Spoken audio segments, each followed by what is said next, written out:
Hey y'all, and welcome back to Hooked. If you're new here, my name is Leanne. My name is Suzette. And Hooked is basically where I do some crochet projects and we talk about some true crime cases together.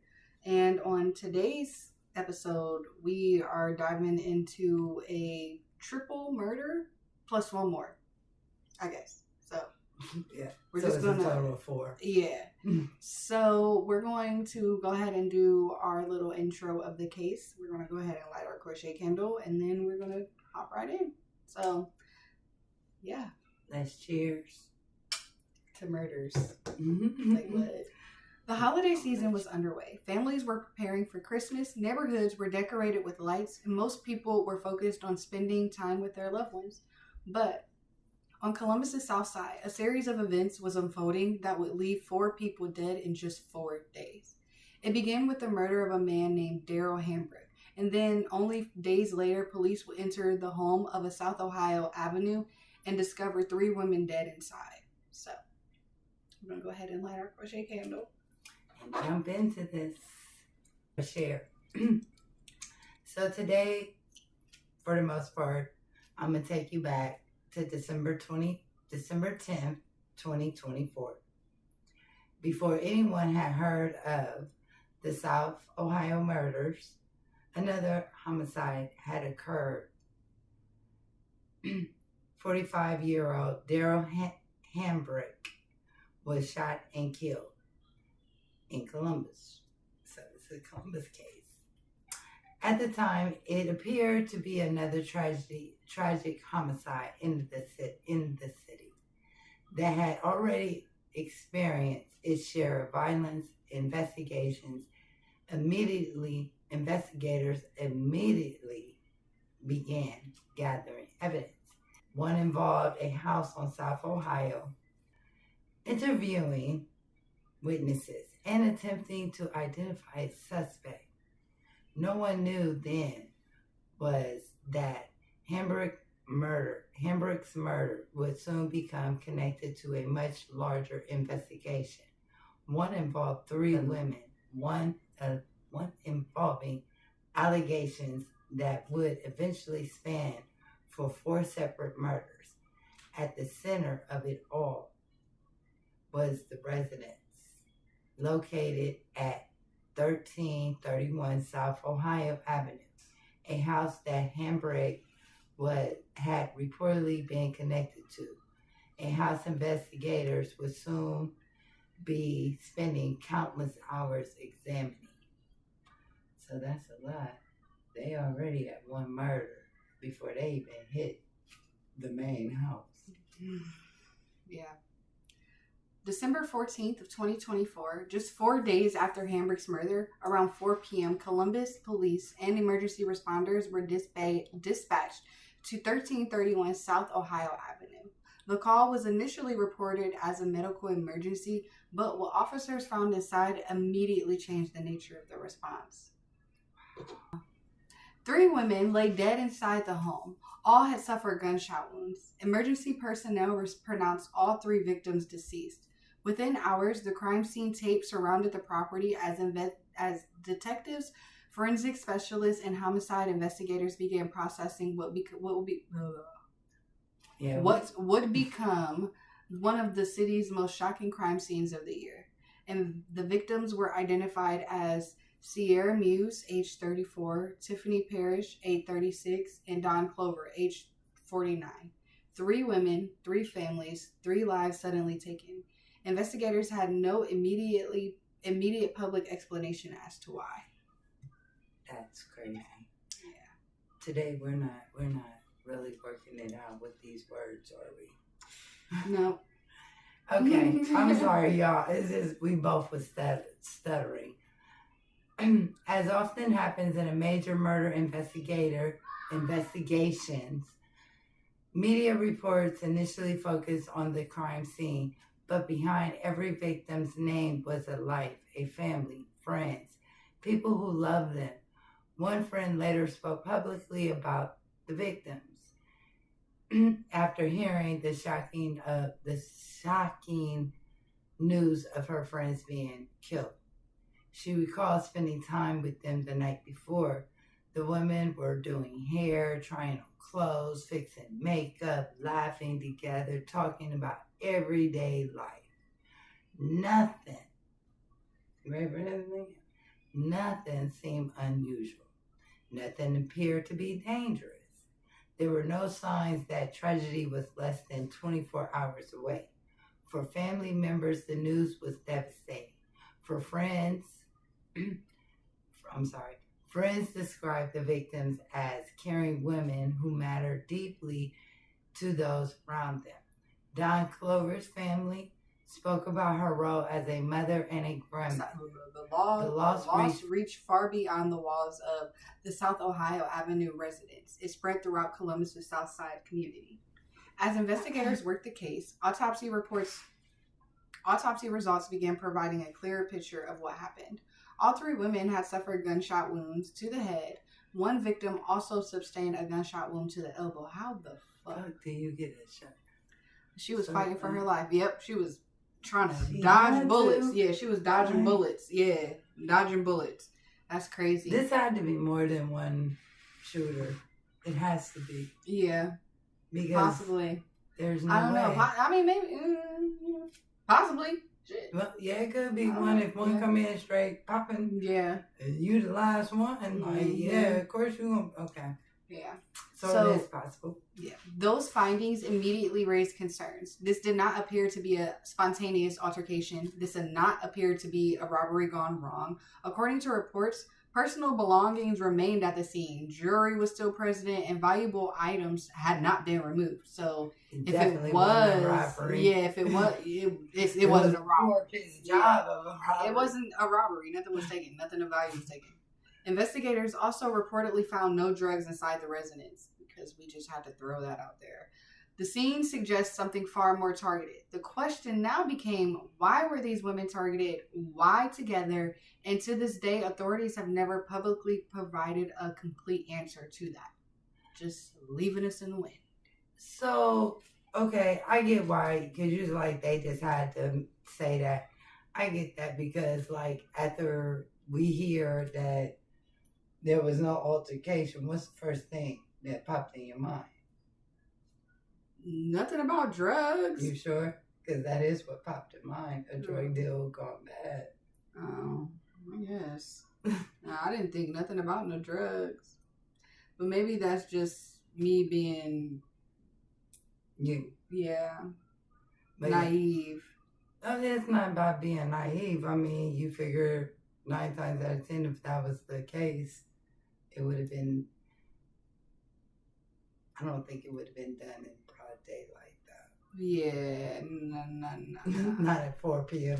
in the afternoon. You know what I mean? Like, you got and all even, the witnesses. I mean, you never know, because in December, and it is. Sun be going down early. Not only it go down about like 5 years, but so it's still light outside. It's still cold, so ain't nobody gonna be outside like in the summertime. But anyway, It could have been people scared. I'm sorry, you guys. We're going to bring it back. As detectives to continue their investigation, one detail became increasingly important. Daryl Hambrick, the man murdered 4 days earlier. Investigators discovered that Hambrick had ties to the South Ohio Avenue house.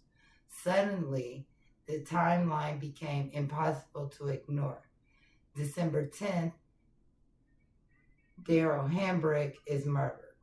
December 14th, 3 women connected to a house associated with Hambrick is murdered.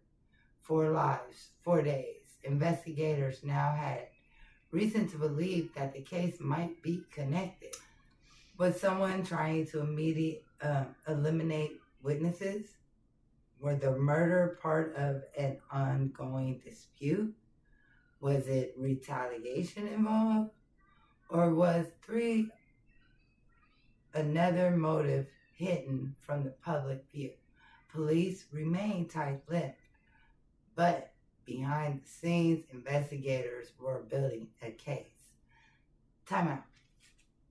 I know when they have an investigation going on, and everything. They don't want to release nothing to the public, so I get that.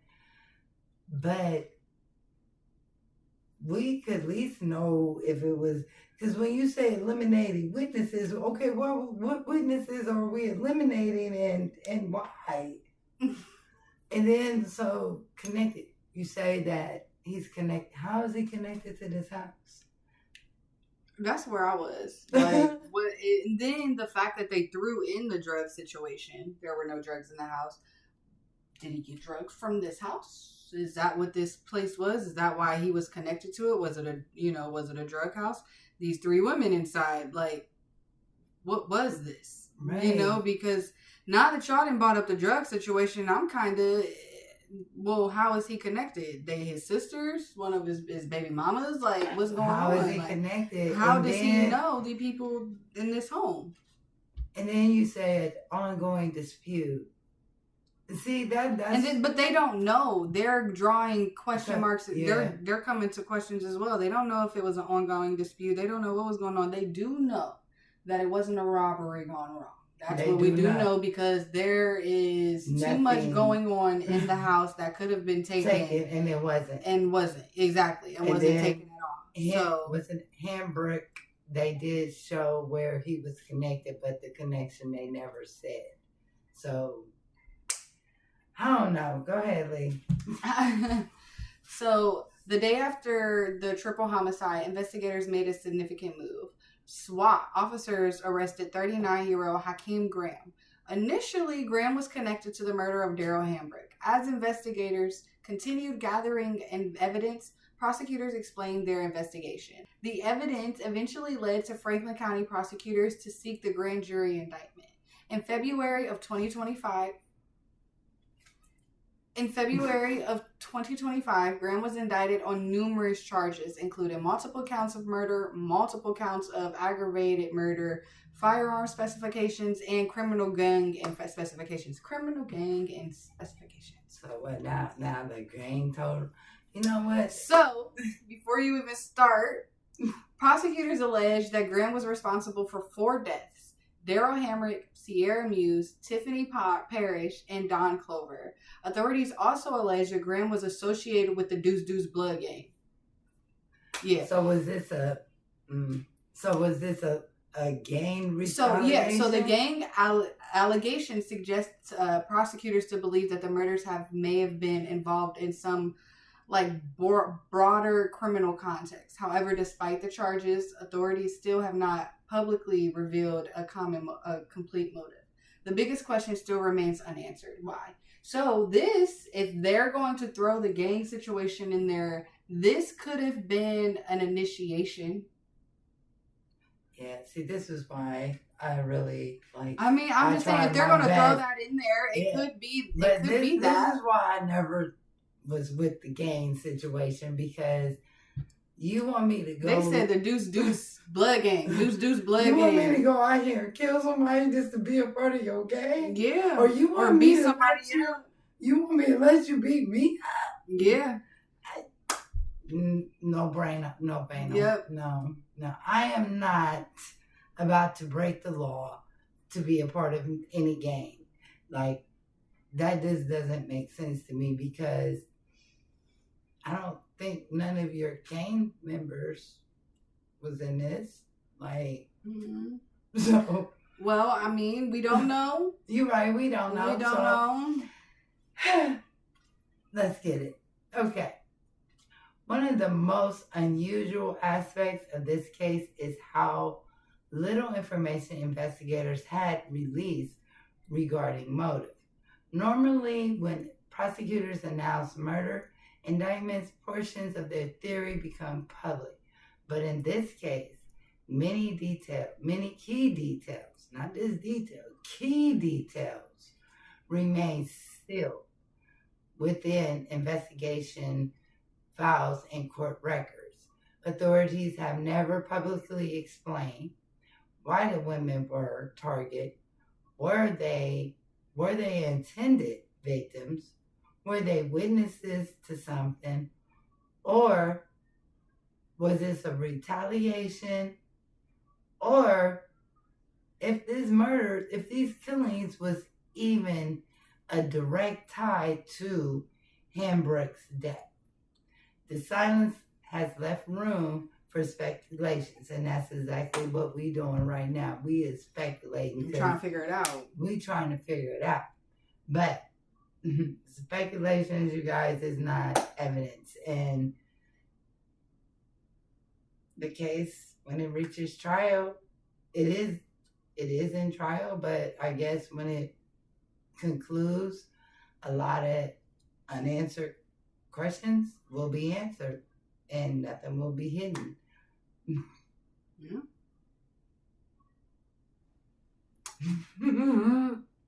Well, I guess this is why we can't really, go ahead, I'm gonna let you read this. I'm gonna let you get into another twist to the situation real quick. Yeah, because that was crazy. Some twist. Not even the fact that it's a twist, it's the fact that, like, where y'all coming from? Like, where did this come from? Is it a game? Is it retaliation? Is it what was y'all in love with the women? Was it an ex? And what had happened? What happened? And how? Okay, go ahead. Go ahead. So, just when the public thought investigators had identified the lone suspect, another development emerged. In June of 2026, prosecutors announced that there was a second indictment. A 57-year-old man named Antonio Travis was charged in connection of the murders. The announcement raised new questions because why the fuck is he in? He's 57 years old, so I pray to God this man ain't in no Who is game. he and where he come from? Like, come on now. For real. So he an OG. OG. He the He about to be 60 years old talking about some murder. If another person was involved, what role did the alleged play? What was the plan? Was this a planned operation? Was someone else assisting? Did prosecutors uncover new evidence? Or authorities have not. Authorities game. have not publicly disclosed any of those details. Any of them. But the existence of a second defendant suggests investigators believe the events surrounding the South Ohio Ave murders may have been more complex than originally understood. Okay. So we're still having questions. We're still confused. I'm still confused. Okay. So when you say that, a second suspect? Yes. Another defendant. Okay. So they done moved from suspect to defendant. Mm-hmm. So this is what's going to bother me about this case. We have two things that was threw out at us that really caught our eye. That's the drug angle, and that's the gang angle. Then you bring the second individual in, so that further makes me wonder. It's giving more gang, yeah. So it's like, did somebody disrespect? It still make me wonder. It's giving initiation, I told you. So you think it was initiation? Yes. It could be, you guys. I wonder, it did not say, what was the first name, the first dude that got arrested? You remember? We did read it. So anyway. Antonio? No, Antonio was the second one. Graham. Graham. Yeah. So, I wonder how Graham was. I did not see that age in there. And they could have overlooked it, or he could be a minor. You know what I'm saying? But, so that might be why the name is not out. And with the other dude, Antonio being 57, it could be initiation. It'd have been different if we knew the age of the other dude. Not really. I feel like it doesn't matter. They took one of the OGs and had them go with bro to do the initiation. And, yeah, I feel like it's not. I feel like you might be trying to make it a little bit more complex than what it really is. They love doing that. Like, if you already in jail, they gonna take their time getting you in front of a judge. So, and these two were in there, and this happened in 2024, and it's 2026, and ain't no trials. Yeah, this is really giving gang activity type stuff. Yeah. So, like we have stated, there is no answers. We won't find out any answers until, trial proceedings is over. Then it will be, maybe, it depends on the ages, then it will be public record. But for right now, today, years later, some of the most important questions have not been answered. And that question is why? Why? Why? Why? Why? And when most people or loved ones, it's not about really, it is about taking their loved one's life. So let me not play like that ain't got nothing to do with it. But that is a burning question of loved ones left behind. Like, why? And until they get that why, they just don't understand. Mm-hmm. So, for Sierra, Tiffany, Don, and Daryl's family, I do hope you get the answers to your questions. For right now, Hook Honeys is still in progress, so we don't know what the outcome gonna be, but we will make sure that we keep updating you on this as it goes. But for right now, we gave you the evidence that we know. We gave you the people that so far we know was involved. Now we just gotta wait. There's a lot of unanswered questions. It has left the community in awe because no one knows why. So the community is forever changed. Family members' lives are forever changed. There were 4 people that lost their lives, and we don't know why. Mm-hmm. I mean, so what do you think? So, like I said, it's all guessing game right now. We can't say what is what. But do you think it's leaning more to gang affiliation? Do you? Hi, babe. Yeah, I think it's more of a game. It's probably more than likely. I feel like that would make more sense. So, as the case continues moving through the court system, we will continue monitoring developments and bringing you updates as new information becomes available. Yes, that's what we will be doing because I can read. I promise I can read. Anyway, for now, the story of the South Ohio Avenue remains unfinished because until every question is answered for the families of Daryl, Sierra, Tiffany, and Don, it's not finished. Okay. I can't read. It's not finished, and everybody is still waiting on the truth. Yeah, because I'm trying to figure out too. Like, it don't make no sense. So we're leaning towards the gang, so we think it's a gang affiliation. Yeah, it kind of just sounds more so like an initiation. Yeah, but we'll soon find out. And that is the story of the South Ohio Ave triple murders. Well, 4 murders, I guess. Not triple. Quadruple. Yeah, and then that's the thing. Like, that's the other thing. How are they connected? That's another thing I want to know. Yeah, I'm waiting for that to come out in the courts too, because like you can't just throw that in there and then not explain. Right. But then again, like I said, they just had this new person come in play in 2025, so this might not even go to trial until next year. Yeah. Okay. Well, that was it for today's Stitch and Story session. Make sure you guys relax. Release. Don't be somebody we talk about. Because we will. We will talk about you. Bye. And until... reach out. We do read our comments, by the way. Stay safe. Until next time, stay hooked. Stay safe. Love y'all. Love you. Bye. Bye.